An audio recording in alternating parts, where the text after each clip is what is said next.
సాయం చేస్తాం, అట్లాగే అందులో మిషనరీ కొనుక్కునేటట్టయితే దాంట్లో 50% 80% మేము సబ్సిడీ ఇస్తామని ప్రకటిస్తే కదా నీ ప్రోత్సాహకం అనేది. అదైతే కనుక ఇప్పటికి డప్పేసి సందు సందు మన చెవుల్లో పగిలిపోయేలా చెప్పేవాళ్ళు కదా. ఏం చెప్పలేదంటే అర్థం ఏంటి? సహజ సిద్ధ బడ్జెట్ని వాళ్ళు ఏదో గొప్పగా రాయడానికి చెప్పడానికి వాడుతున్నారు. కొన్ని ప్రోత్సాహకాలు ఎట్లాగా ఉంటాయి కేంద్ర ప్రభుత్వం ఇచ్చేది, దానికి రాష్ట్ర ప్రభుత్వ వాటాది నడపడం తప్పించి మీరేం చేయబోతున్నారు అన్నది అయితే చెప్పట్లేదు కదా. ఇంకా అందులో గొప్పతనం ఏమున్నట్టు? అంటే ఇలా చేయడం వల్ల తెలుగుదేశం పార్టీ అంటే మొత్తం అంతా అమరావతి మీదే దృష్టి పెడుతుందని కాకుండా మొత్తం ఉమ్మడి 13 జిల్లాలని మీద దృష్టి పెట్టింది, 3 ప్రాంతాల మీద దృష్టి పెట్టింది అన్నట్టుగా ఏమన్నా ఆలోచన? అంటే బేసిక్గా నేను అనేది ఏంటంటే, నువ్వు అక్కడ ఏదన్నా ప్రకటిస్తే కదా ఆ మొక్క నమ్మడానికి అంటున్నా.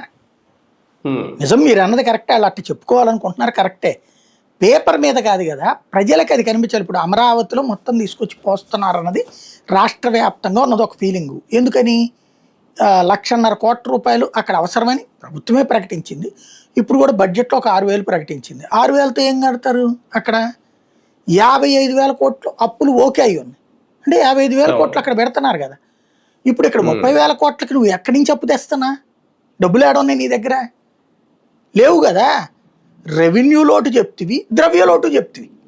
అంటే ఇప్పుడు ఎట్లా ఉందంటే